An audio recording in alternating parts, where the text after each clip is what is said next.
Hello बच्चा party, good evening to all of you. So आज की वीडियो में हम फिजिक्स के मोस्ट इंपॉर्टेंट क्वेश्चंस करने वाले हैं, जो क्वेश्चंस आपके नॉर्मल और सीटीपी वाले सारे स्टूडेंट्स के लिए ही बहुत ज़्यादा हेल्पफुल रहेंगे।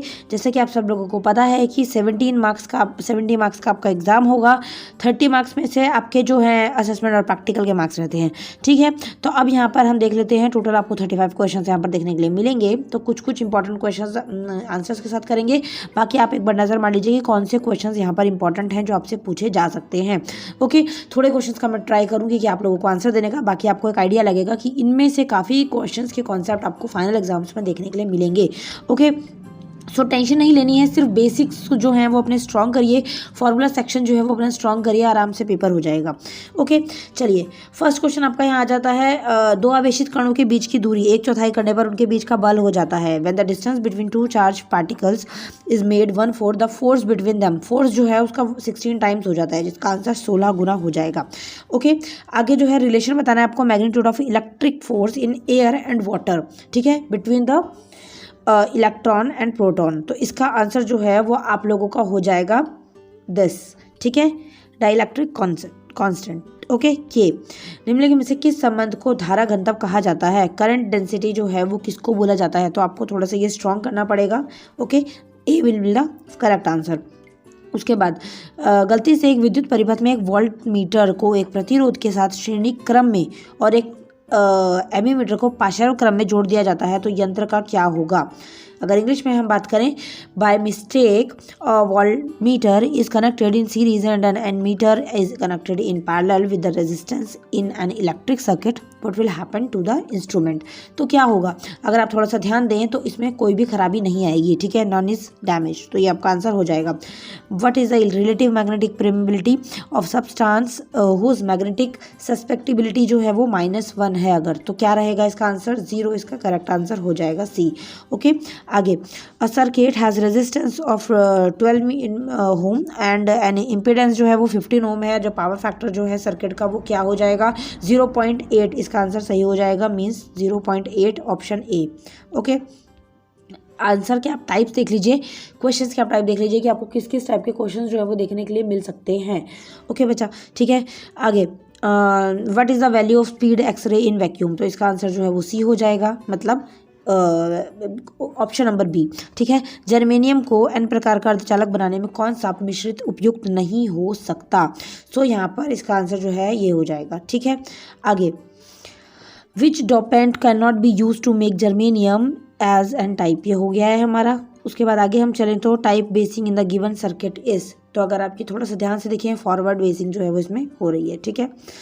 ओके, आगे, the magnitude of saturation photo electric current depends on, तो यहाँ पर इसका आंसर जो है वो इंटेंसिटी हो जाएगा, ठीक है, तीव्रता।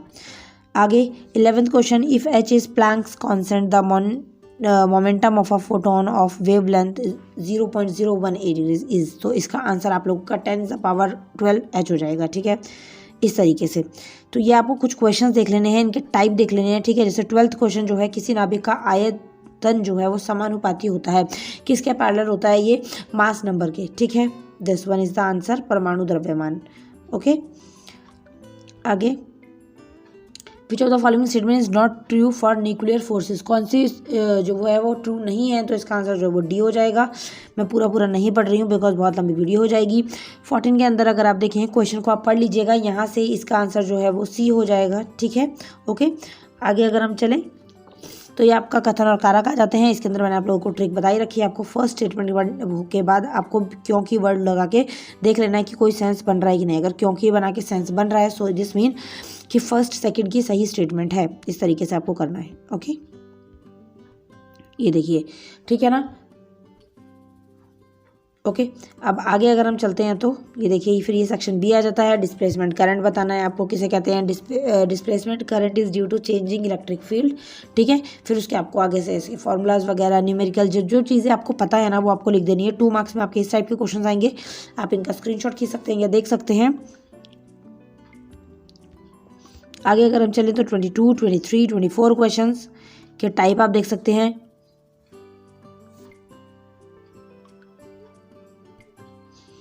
देन आपका सेक्शन सी स्टार्ट हो जाता है। सेक्शन सी के अंदर आपके 3 मार्क्स क्वेश्चंस हैं यहाँ पर। ड्रिफ्ट वेलोसिटी आ रखा है, ठीक है, और गॉस लॉज आ रखा है। इलेक्ट्रोस्टैटिक्स में क्या होता है, variation of stopping potential with frequency of incident radiation for a given photo sensitive material. ये देखिए इस तरीके के क्वेश्चंस, ठीक है। 29th और के अंदर क्वेश्चंस आप चॉइस में भी देख सकते हैं किस टाइप के क्वेश्चंस आपको देखने के लिए मिल सकते हैं। फिर आपके पास केस स्टडी क्वेश्चंस आ जाते हैं जिसके अंदर आपको इस टाइप का कुछ देखने के लिए मिलेगा। सो आप इसका स्क्रीनशॉट भी ले सकते हैं। If you want to take screenshot so you can do. ये देखिए फिर आपको उसी के स्टडी से रिलेटेड जो है वो कुछ क्वेश्चंस आते हैं, ठीक है बच्चा। ओके, तो ये आपका तरीका रहेगा। इसके अंदर मैं अगर आप चाहो तो मैं इसके आंसर्स जो है वो बता सकती हूँ, बाकी आप स्क्रीनशॉट्स जो है वो फिर बाद में ले लीजिएगा, ठीक है। ओके, तो आई होप कि ये चीज़ समझ आ रही होंगी आप लोगों को। कुछ क्वेश्चंस जो हैं वो आपको दिमाग से भी सॉल्व करने पड़ सकते हैं, तो इसमें आपको थोड़ा सा ध्यान रखना है कि कौन सी चीज़ें सही हैं, कौन सी चीज़ें गलत हैं, ठीक है। फर्स्ट वाला जो है इसका आंसर जो है वो ये हो जाएगा, बी पार्ट, ठीक है। विद्युत प्रतिरोध का आयामी सूत्र क्या है, ठीक है। सेकेंड क्वेश्चन की अगर हम बात करें तो इसका आंसर जो है वो आपका बी हो जाएगा, 3 × 10⁵। थर्ड क्वेश्चन जो है इसके अंदर आपका स्पेसिफिक रेजिस्टेंस वाला जो है वो क्वेश्चन हो जाएगा लाइक नंबर 3, ठीक है। फोर्थ क्वेश्चन के अंदर इसका आंसर स्ट्रेट लाइन, एक सीधी रेखा। ज़्यादा मैं इसको एक्सप्लेनेशन नहीं दे रही हूँ, अदरवाइज क्वेश्चन जो है वो बहुत लंबे हो जाएंगे, so that I don't have much time. तो आपको जस्ट एक आइडिया मिल जाएगा कि हाँ ये क्वेश्चन इस तरीके से है। 32 के अंदर अगर हम बात करें तो ये आपका क्वेश्चन है, ठीक है, इस तरीके से। ये देखिए अगर हम फर्स्ट क्वेश्चन की अगर हम बात करें तो इसका आंसर यहाँ पर इंक्रीज हो जाएगा, ठीक है, बढ़ जाती है। ओके, सो डी। सेकंड के अंदर इसका आंसर जो है वो ए हो जाएगा। थर्ड के अंदर इसका आंसर जो है वो बी हो जाएगा, ठीक है। और फोर्थ के अंदर इसका आंसर जो है वो फिर से ए हो जाएगा, ठीक है बच्चा। फिफ्थ आगे जो है फोर्थ के बाद ये हो जाएगा, और अगर आगे हम चलते हैं फिर ये और के अंदर क्वेश्चन आ जाते हैं तो उसके अंदर इसका आंसर बी हो जाएगा, ठीक है। तो इस टाइप से आपका फिजिक्स का पेपर रहेगा, ज़्यादा मुश्किल नहीं है अगर आप अच्छे से प्रिपरेशन करते हो तो। फिर ये आपके कुछ क्वेश्चन आ जाते हैं, आप एक बार इनमें नज़र रख सकते हैं। थोड़ा इसको स्लो करके देखेंगे वीडियो को तो आपको सारे के सारे क्वेश्चन समझ आ जाएंगे कौन कौन से हैं, ठीक है। ये इस टाइप के क्वेश्चन हो जाते हैं। चलिए, आई होप कि इस वीडियो से आपको हेल्प मिलेगी। ज़्यादा क्वेश्चंस जो हैं वो आपको इनसे बेस मिलेगा कि हाँ ये इंपॉर्टेंट क्वेश्चंस हैं, तो इनको अच्छे से प्रैक्टिस करना, घबराना नहीं है, टेंशन नहीं लेनी है। पेपर अच्छे होंगे, प्रैक्टिस करते रहिए, पढ़ाई करते रहिए। नेक्स्ट पेपर के साथ मैं जल्दी मिलती हूँ। Thank you so much, bye bye.